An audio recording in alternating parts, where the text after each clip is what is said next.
Hello and welcome to the Fourth and Fierce podcast, football talk fierce and unfiltered. My name is MJ. This is episode 7, I believe. Before we get started, I do want to thank each and every one of you for every like, every follow, every share. It means so much to me to have other people that enjoy the game as much as I do. So please make sure that you subscribe to the channel, Fourth and Fierce. Email me if you want to chat or debate with me about a game. That's number 4, THANDFIERCE @gmail.com. Also, don't forget to like the video, share it with some friends, argue with me about football all that you want.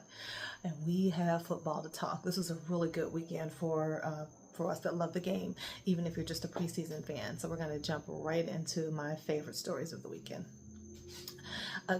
Jackson Dart looks amazing. I don't know if everyone has seen that, but Jackson Dart looks great. So Jackson Dart was drafted, I want to say, in the 3rd round this year by the New York Giants. And there were people that were on or off Jackson. I didn't know very much about him, so I had to go back and look it up. I'm a bigger NFL fan than I am college, but I do watch, so I'm familiar with it. I just didn't. There's just so many games, so many players, and so many people. I really don't see them all. But I had heard of Jackson Dart, and I hadn't really seen much of him, so I went back and did a few things and noticed that he played at Ole Miss. Now, didn't the Giants have another QB that played at Ole Miss? That's right, Eli Manning. Now, I'm not comparing him to Eli Manning. Let's not jump off a bridge. But what I'm saying is I feel like they found something in him. He has been the most impressive to me of the quarterbacks that we've seen over the preseason, over the first 2 games. Now, granted, we haven't seen everyone, but of the rookies that were drafted that we've seen, he's very impressive. He looks a little consistent, and he's doing all this without Malik Neighbors yet, and that says a lot. So they might have a little bit of a competition over there in New York between Russ and Jackson. I really think it shouldn't be, though. I really don't see a problem with a quarterback sitting and taking his time and developing. I think that's a better option for every QB, because you're throwing these rookies out here sometimes and they're just getting destroyed and their entire confidence breaks down. And we talked about this in another episode, that quarterback position is a lot up here. It's definitely physical ability, but it's also quite a bit up here. So you want to make sure that your quarterback that you're starting is in the right mental state. And I'm not saying that he isn't, nothing of that nature, but a lot of quarterbacks have sat and they have done really well. Aaron Rodgers sat. Did everyone forget how long he sat behind Brett? Brett Favre was not giving up his job. He wasn't. And Aaron Rodgers sat for quite a bit. And I think that may have helped give him longevity in his career. He got to see more. He got to do more. And when he got his opportunity, he was really able to, just be the quarterback that we all knew he was. So I just think that if he sits for, I'm going to say 3 or 4 games, I'm just saying let Russ get in there, unless, Russ is really, really cooking, let him cook. But if he's, a little shaky, go ahead, put Jackson in there, ease him in, see how that works out for you. But I think the Giants have finally found their quarterback after everything they went through. The Giants have been just in the mud forever with the mishandling of Saquon Barkley, with the whole Daniel Jones thing was just bizarre to me, and whatever, how they gave him all that money just to say, you know what, bye. So, and speaking of Daniel Jones, he's actually in a quarterback competition with Anthony Richardson. Now, listen, I like Anthony Richardson. I think he's an excellent young quarterback. He showed some flashes of greatness in some of the games that he's played, and I think he can be a good QB in this league. I just don't know where he is up here. That game that he left because he was tired, I get being tired. I had 3 kids, 2 of them in a year. I get being tired. But I've never seen a quarterback leave a game because they were tired. I have never seen that. And I've been watching football consistently since about 1983. I've never seen that. And it was just a really bizarre thing to do, to just come out and like, you know what, I'm tired. I'm going to take the rest of the game off and just walk away. It was just weird. So, but Anthony Richardson has all the ability in the world, but I don't know if he wants it. It seems like Indy's been struggling with quarterbacks ever since the cutting Peyton, my favorite player. I think they've been struggling a bit with who to put in that role, and it makes sense. It makes sense. I mean, it's very difficult to find a quarterback. It's not an easy thing. I mean, you have to really, and even when you do all the research, you could still end up with Ryan Leaf. And if you know who Ryan Leaf is, then you definitely are a fan. Or, so it's not an easy thing to do. So I really hope Anthony Richardson is really in this because this is a passion for him and something that he really wants to do. And I hope he does well if he does win the job. But the fact that he's competing with Daniel Jones is just bizarre to me because I've never seen Daniel Jones as an NFL starter. I just haven't. That's, again, that's my opinion. This is a fan cast. This is my show. That is how I see that's how I see Daniel Jones. I don't see him as a starter. Maybe a backup. Maybe. I just never saw him as that. But again, I could be wrong. Wouldn't be the first time. Which leads me to Cam Ward. Cam Ward, again, he looks good. Like I said, he's developing. He's in a pretty decent situation down there in Tennessee. I don't think he did anything, too spectacular or too out of the box this week, but he played really well. So I'm interested to see how that develops because what we're going to learn this week is, and for most of these teams, is who's going to start week 1. This is the time where it gets a little bit, okay, now we know the season's coming because we're starting to get things like who's going to start. And these are really big conversations, especially when definitely not Tennessee. Everyone knows they're going to start Cam Ward. But looking at other teams, you want to see who's going to start and who's going to get the nod and who isn't. And that brings me to the Cleveland Browns. I know y'all tired talking about Cleveland, but it's football and we're going to do it. Shooter didn't play this week. This week, Dylan Gabriel got the nod and he did okay. He, I think, had their yards were kind of identical. 130, 138, something of that nature. The difference is Shooter threw 2 touchdowns, and I believe Gabriel threw a pick 6. I know he threw a pick 6, and I think it was a lost fumble, so he had like 2 turnovers. But their numbers are pretty identical. They both looked really good. They both look like I think they both should make the team. But I don't think either of them are going to start. I still think Joe Flacco's going to get the nod. Joe Flacco's been playing, it feels like forever. But he's definitely going to get the nod, and he'll be the starter week 1 for Cleveland. And where else are you going to go? Like, that's what you have to do. And I think that's not a bad decision. But we all know Joe Flacco's not going to be he'll start 3 to 4 games at the most. And one of these QBs will make that next step up. But I think Kenny Pickett is the odd man out here. I think he's the odd man out. I kind of feel like Kenny Pickett, they're going to use this like collateral, right before the trade deadline to see if,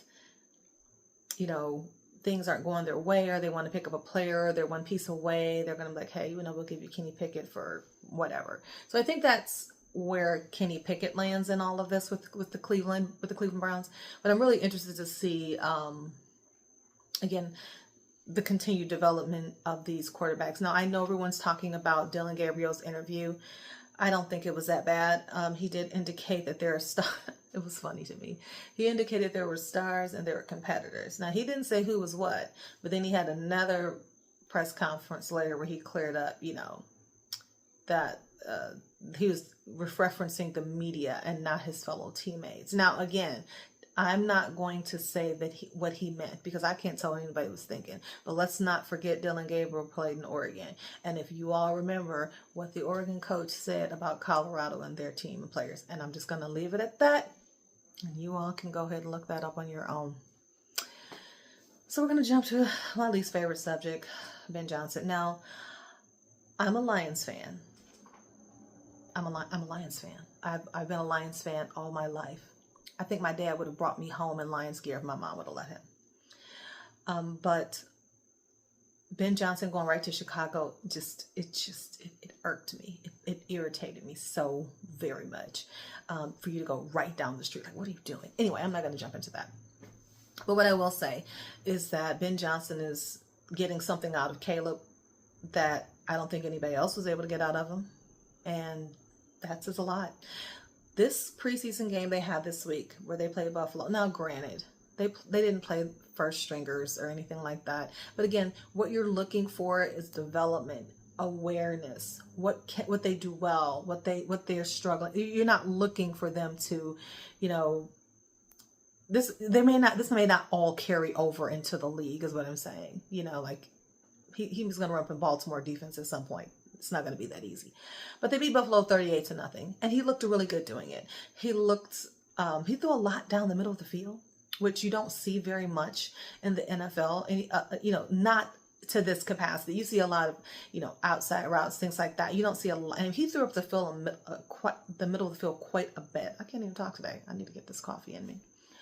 But he threw up the field quite a bit, and he was very accurate. I think they're going to go with a 2 tight end set.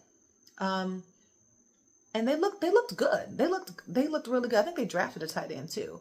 So the thing about this is this really makes, just looking at all the teams in my NFC North, it makes it look really competitive and really, it looks really different now. You know what I mean? Like everybody looks like they can compete, at least in the preseason. Now listen, I'm going with the Lions. Argue with your mama. Don't argue with me. I'm going with the Lions, period. I'm always going with the Lions. But Green Bay is coming, and they have a lot of good pieces. Minnesota is an offensive powerhouse. Say what you will, but they are. They can really score, and it looks like Chicago might be getting there too. So this might be a very fun division to watch, very competitive division to watch. So I'm really interested to see how everything shakes out in our NFC North. But it looks like we're gonna have fun this year. So. I'm interested to see what you guys think. So, you know, if you want to email me or in the chat or whatever, let me know what you think. I'm here for it. Like I said, I'll debate anything about the NFL with anyone.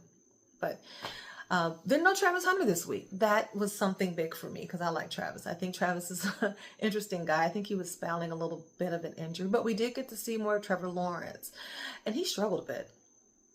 Now, I don't like to talk about their struggles, you know, in the capacity of putting them down, because I've never played QB and I couldn't.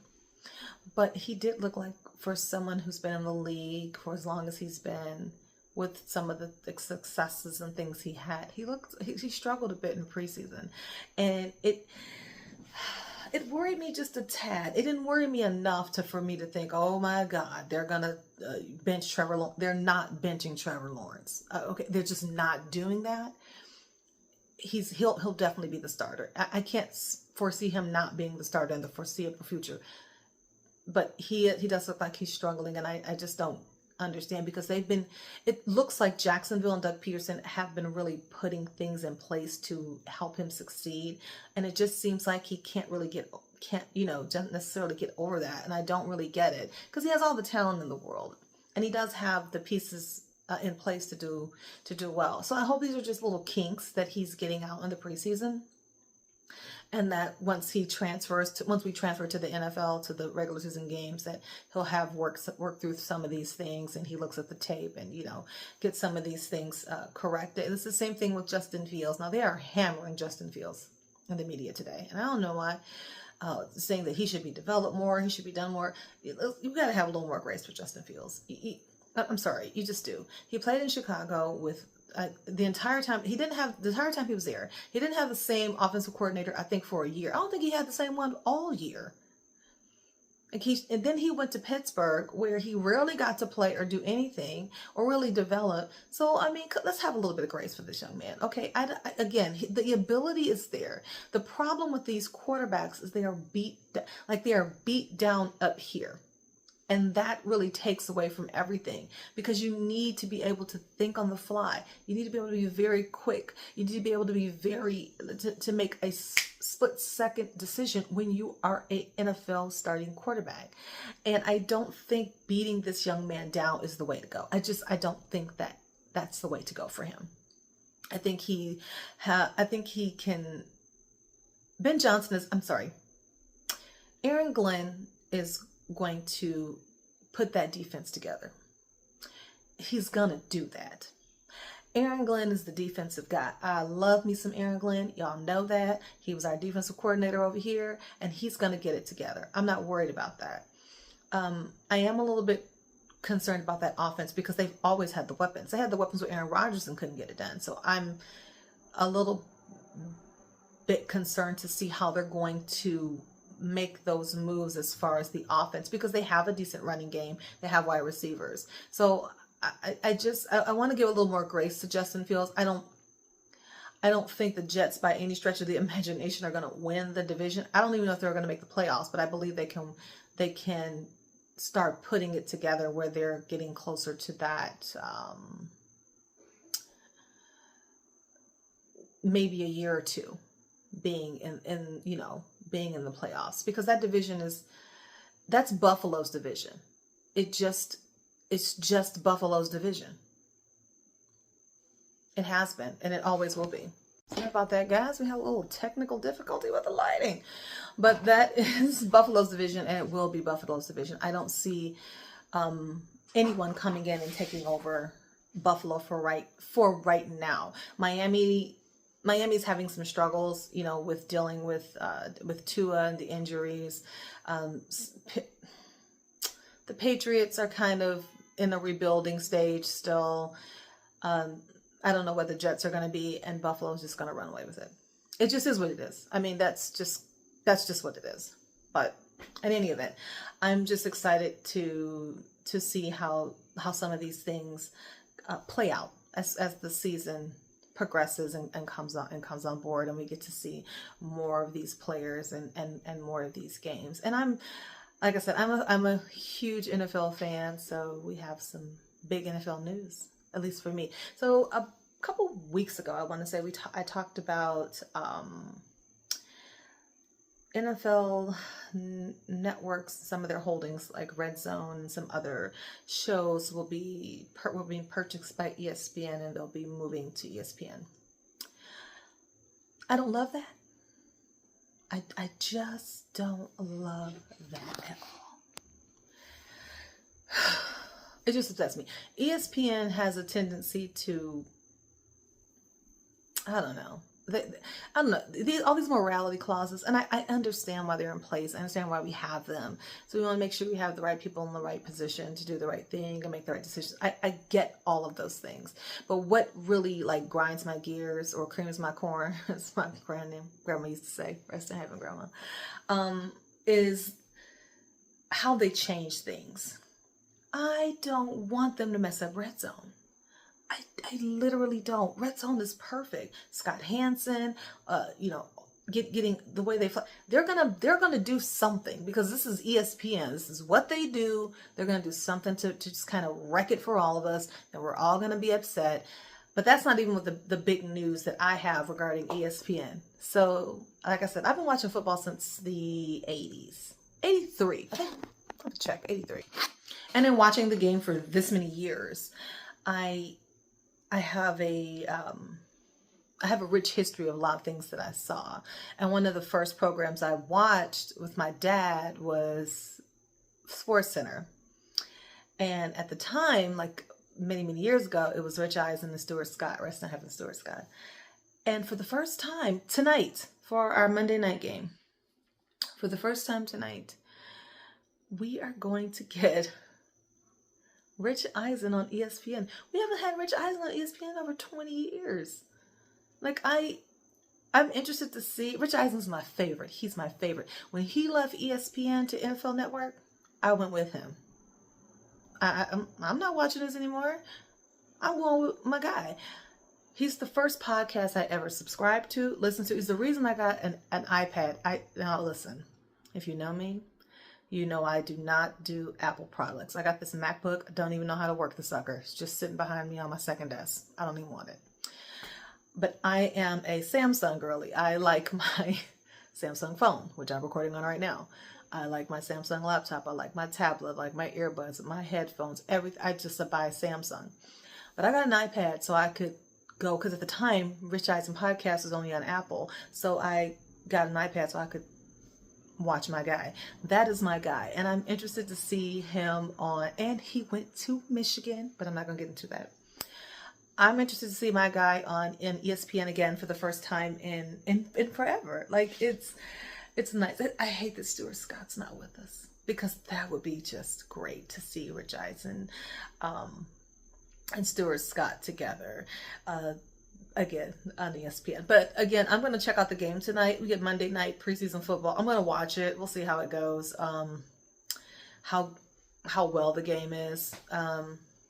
I'm not really looking to see much. I'm more excited to see the player development, and I'm also more excited to see Rich Eisen on ESPN. So we'll have a little something to talk about regarding that next week. But in any event,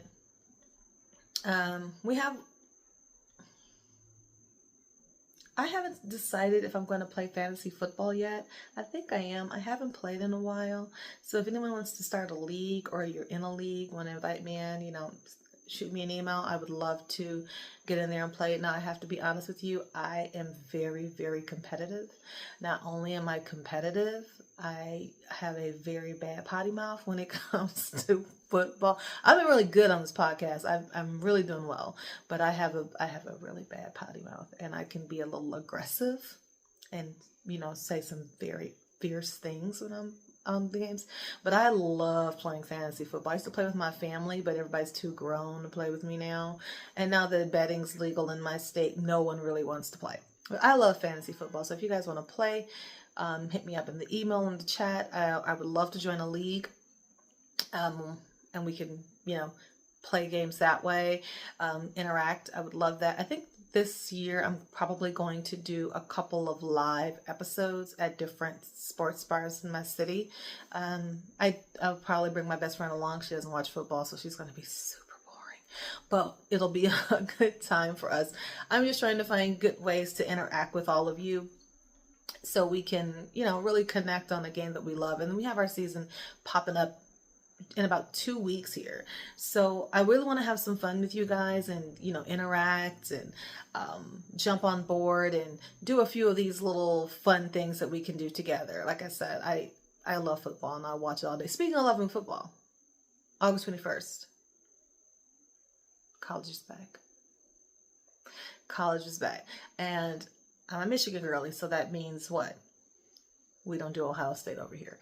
It's just we own them anyway. I'm not even going to get into that today, but we own them because we've been owning them for the last 4 years, whatever. I'm not going to get into it, but yeah, college starts I think, is that Friday or Thursday? It's Friday.